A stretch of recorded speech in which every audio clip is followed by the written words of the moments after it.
Shabbat Shalom. And thank you, Micah, for that kind introduction, which I will struggle to live up to. I actually grew up right around the corner from here on Riverfall Cove. I could have walked to Temple from my house, but I never set foot in Temple Israel or any shul until my 20s. Back then, I didn't know I was Jewish. My parents raised me in a different faith tradition. So although I grew up about a half a mile from here, I might as well have been across the River Jordan. In my 20s, I finally did find my way home and embraced Judaism here at Temple. And before we get going, I'd like to thank 3 spiritual mentors without whom this journey could not have been possible. My aunt, Ellen Cooper Klyce, who forwarded me an email almost 6 years ago. Interested, she said? It was a seminar at Temple Israel. It was the first step in my Jewish journey. Sally Mansberg-Rosenberg, my Yiddish mama. Sally was one of my instructors in the Embracing Judaism class, and she's been helping me find my Jewish way ever since, including helping me with this talk. Thank you. And Micah, who knew I was Jewish way back when I was still a, prickly, agnostic weirdo. And somehow still makes time for me, even today, in addition to the 6,000 other Memphis Jews for whom you are, Rabbi Micah. Almost 6 years ago, I took my first dip in the mikveh. Later that day, I stood on the bima and made it official. September 11th, 2015, to this day, one of the happiest moments of my life and proudest. Right up there with this moment, with now. To Rabbi Micah, to all of you, thank you for inviting me to be here and to speak to you. It's an incredible honor. Okay, let's talk Torah. In parashat Shelach, God tells Moses to send scouts into the promised land, to case the joint, as it were, to taste the fruits and prepare to invade. Shelach lecha, the name of the parsha, actually means send forth. So Moses picks 12 scouts, a prince from each tribe, and they go. And everyone agrees. It's incredible. The grapes are huge. The figs are delicious. There's just one problem. There are already people there, really big people living in well-fortified cities. And 10 of the 12 scouts lose their nerve. They come back to the Jewish camp and say, look, obviously, it's a wonderful place, but next to these giants, we were as grasshoppers in our own eyes, and so were we in theirs. In the Talmud, Rav Mesharshia points out that it's an unfair extrapolation. They were projecting their own fears into the eyes of the Canaanites. Did you catch it? We were as grasshoppers in our own eyes. Okay, fine. And so were we in theirs. Well, how would you know? On the basis of these projected fears, they lose heart. They return, saying the promised land can't be taken.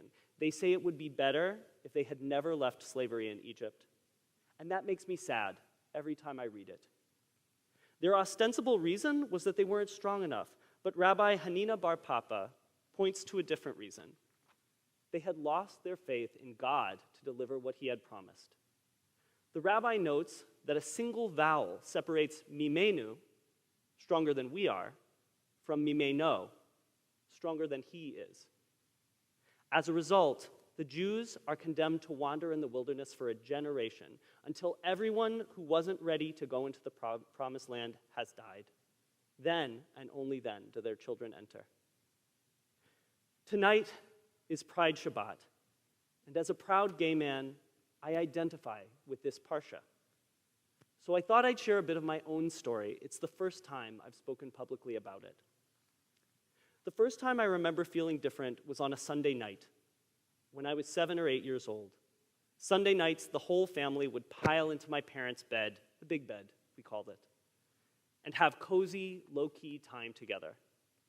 Dad would be reading the Wall Street Journal, Mom had magazines or catalogs, and the rest of us, 3 brothers, could do whatever we wanted, as long as we didn't bother each other.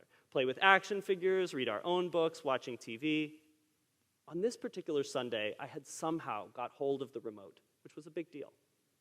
And I was flipping through the channels looking for cartoons, and I flipped past PBS, where I saw something that grabbed my attention. They were showing a ballet, Don Quixote, and Mikhail Baryshnikov, a Russian ballet dancer, was on the screen, doing the most incredible acrobatic leaps. He just seemed to hang there in midair. His thighs were fantastically muscular. He was wearing these teal-colored tights that followed every contour. You could see every ligament and tendon. And there, above his thighs, were other shapes. Huge grapes and delicious figs, shapes I didn't really understand, but which interested me very much. At this point, I had never been interested in anyone's body in quite that way. Staring at those teal thighs, I was transfixed. At some point, my mom looked up from her magazine and saw what was going on. Her eyes narrowed. She reached forward and snatched the remote from me. "What are you doing?" she said. "Turn that off." And she switched the channel to 60 Minutes. I didn't know what I'd done wrong, but I knew it was very bad. I had never seen Mom make that face before. She looked suspicious and angry and disgusted. And I felt really small. I felt like a grasshopper. The next 15 years were like that. Increasingly, I knew this was not going away. This was real. I loved women, loved spending time with them, but I didn't feel any physical attraction toward them. Instead, I wanted to spend more time with my guy friends. I wanted to stay up all night and talk and play video games. I wanted to cuddle with them. I felt an intense physical reaction around them. Meanwhile, everything in my world was telling me this was wrong. Not just wrong, but impossible, unmentionable, unforgivable. I actually didn't know it was possible for two men to have sex until I had nearly graduated from high school, because that's how taboo it was. No one even talked about it. Back in the day, I used to take organ lessons, like a pipe organ, like the kind in a Presbyterian church, which should have been a dead giveaway for anyone who was paying attention. And the man who taught me was called Ray. He was the organist at our church, a kind, middle-aged man with gentle blue eyes. Ray taught me to use the pedals, which I could barely reach with my 12-year-old toes, so that I could perform the prelude at Sunday services. One day, the organ lessons suddenly stopped. There was no explanation, they just stopped. So I asked my mom why we weren't going to see Ray anymore, and she wouldn't tell me. What I eventually learned was that Ray was gay. Not just gay, but practicing gay. A phrase that was only ever mentioned in a shocked, disapproving whisper. Actually, it was the first time I'd ever heard that word. That's how I learned what gay was. Ray didn't just get fired, they ran him out of town. For me, the effect of this and so many other interactions was like being at the bottom of a well, all by yourself, and the daylight's getting further away. I had all these intense feelings, but I couldn't tell anyone about them because the thing that I was wrong. It was unforgivable. I got beat up at school, attacked in the locker room. I got called fag and faggot all the time. My clothing was defaced. I barely had any friends. I was deeply depressed. I lied all the time just to survive. When I came out, it went very badly. I had been off in college. I'd fallen in love with someone, a guy. It was my first foray across the Jordan River. And friends, I was over the moon. I knew we were going to spend the rest of our lives together. I also knew that it would be difficult for my parents to accept that, to accept me. But I wagered that, on balance, they'd rather have a difficult relationship than none at all. That they'd rather have me as a son and be in each other's lives than whatever the alternative to that was. And in the long term, I was right. And in the short term, I was dead wrong. I came out to my parents just before college graduation, and shortly after that, one of them threw me out of the house, very violently. I came upstairs for breakfast, and this parent was waiting. We had an argument. They started throwing dishes. I ran. They chased me through the house. They threw an entire kitchen table's worth of breakfast at me, dishes that burst on the wall or broke on my skin. Covering me with oatmeal and orange juice and pancakes and syrup. I was sobbing. They kept telling me to get out of the house, to get out and stay out. They said my being gay wasn't going to be a part of our lives. I remember thinking in the moment, is this happening? Does this still happen to people in 2007? I had graduated from Harvard. I had gotten A's. And now I was boarding a Greyhound bus without any luggage, in a t-shirt covered in oatmeal. And I didn't know where I was going, and I didn't care. The next few months were the hardest of my life. My boyfriend and I broke up. Some days, many days, I thought it would be better if I weren't alive anymore.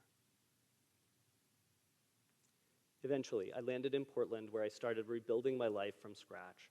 Slowly, I learned how to love myself, a project that is ongoing.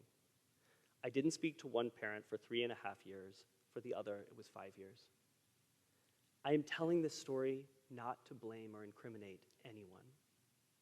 I'm telling it because it's my story. It's what happened to me when I came out. Stories like mine are more common than you think in the LGBTQ plus community. Case in point, 2020 was the deadliest and most violent year on record for people who identify as trans. Last year, 37 trans people died because of violence against them driven by hate. 72% of victims of hate violence were transgender women, mostly women of color. Meanwhile, 40% of LGBTQ plus teens say they have seriously contemplated suicide, and they are 5 times more likely to attempt suicide than their straight cisgender peers. I read a book by Seth Stephens-Davidowitz, not a rabbi, but a nice Jewish boy, former Google data scientist. The book, which I highly recommend, is called Everybody Lies: Big Data, New Data, and What the Internet Can Tell Us About Who We Really Are. One of his findings was about homosexuality. It's about gay men, but these same principles apply to other LGBTQ plus groups as well. Based on data from Google Search and other publicly available information sources, Stephens-Davidowitz makes a compelling, data-driven argument that about 5% of American men are primarily attracted to other men, and that they are more or less evenly distributed across the country. But when you ask them, only 2.5% to 3% are willing to own their sexual preference. And in some areas, it's much lower. In the Deep South, including in Memphis, that number is closer to 1 or 1.5%. They interviewed Stephens-Davidowitz on NPR. They asked him about this stat. What do you make of it, they said. And he said, around the country, only a little more than half of men feel comfortable coming out. And in some places, it's as low as 1 in 5. That number represents millions of real people around the country and tens of thousands right here in Memphis. Many of these men are married to women. Many are alone, and they feel like they are at the bottom of a well. Chances are, somebody who can hear my voice right now is feeling that way. So I'm talking to you. First of all, consider telling someone you trust. Feeling like you're at the bottom of a well is no fun, but I'm willing to bet that one of your friends wants to throw you a rope ladder. Don't know who to talk to? Talk to me. My email address is john.minervini@gmail.com. Second, there are some great online resources for people who are wrestling with this. The Trevor Project is one of my personal favorites. Third, it's important that you know that the story doesn't end in the Greyhound bus station or in Portland starting from scratch. Last week, when I was making notes for this talk, my partner and I were backpacking in Big Sur. We had hiked in about 6 miles and pitched our tent beside a rippling brook in the shadow of an ancient redwood tree. And we spent the whole day just relaxing and having fun in the sunshine. Going swimming in the stream, reading, napping, cuddling, cooking camp food, which somehow always tastes better than regular food. Now I'm going to say something obvious, which is that I have not arrived. I am a deeply imperfect person, and my life is a work in progress. But if you had showed that day in the redwoods to my 7-year-old self, the one transfixed by Mikhail Baryshnikov's thighs and said, "One day, John, you'll get to spend a whole day in the sunshine with someone you love," it would have felt impossible, a promised land that I could never reach. Each of us has been called by God, by the universe, by divine order. Those pops. I spent a long time thinking about this parsha, and those were the hardest words for this weirdo, mystical, agnostic, Jewish person to write. Ultimately, they're the truest, most important thing I can share tonight. Each of us has been called by God. Each of us has been called by God to be the person that only we can be, to learn the things that only we can learn, and do the things that only we can do. Each of us has a promised land, a place that God has called us to, a way of living that is true and beautiful, that connects us to our souls. And once you've seen it, that's the journey of your life. You're either moving toward it or you're wandering in the wilderness. The great Jewish mystic Richard Alpert, aka Ram Dass, offers a great synopsis of this parsha when he writes, "To live consciously, you must have the courage to go inside yourself and find out who you really are. To understand that behind all the masks of individual differences, you are a being of beauty, of love, of awareness. Until you can allow your own beauty, your own dignity, your own being, you cannot free another. The good news is that you don't have to get there by yourself. According to Caleb, one of the faithful scouts, we don't have to worry about the barriers in front of us because their protection is removed from them, and the Lord is with us. Do not fear them. More good news. You get as many chances as you need. Here I'm quoting the Rabbi Ellen Klyce. Because you see, the Jews did eventually get there. They just had to wait until the parts of them that weren't ready had fallen away. Personally, I've missed many chances to cross the Jordan River. I'm doing my best, but some days you just feel like a grasshopper. And that's okay. Moses negotiated with God on behalf of all of us cowards. We get another chance. But of course, you never really get there. To quote the unfaithful scouts, Canaan is Eretz Ochelet Yoshvecha Hi V'chal Ha'am, a land that devours its own inhabitants. And it's true. Before you know it, the promised land has eaten you up, and you're back in the wilderness, groping your way toward a Canaan that is even deeper and truer than the one before it. Life is like that. Promised land, wilderness. Promised land, wilderness. You can't have one without the other. Ultimately, the promised land is more a compass point than a destination, a true north of the soul. It's not about your ego. It's not about what you want.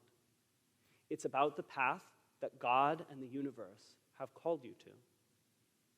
I'll close with a poem. It's one of my favorites, by Uruguayan journalist Eduardo Galeano. He uses the word utopia, but I'll substitute in promised land.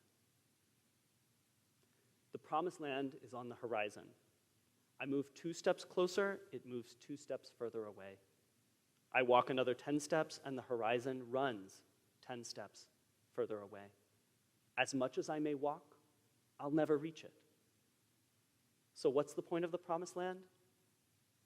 The point is this: to keep walking. Ken Yehiratzon.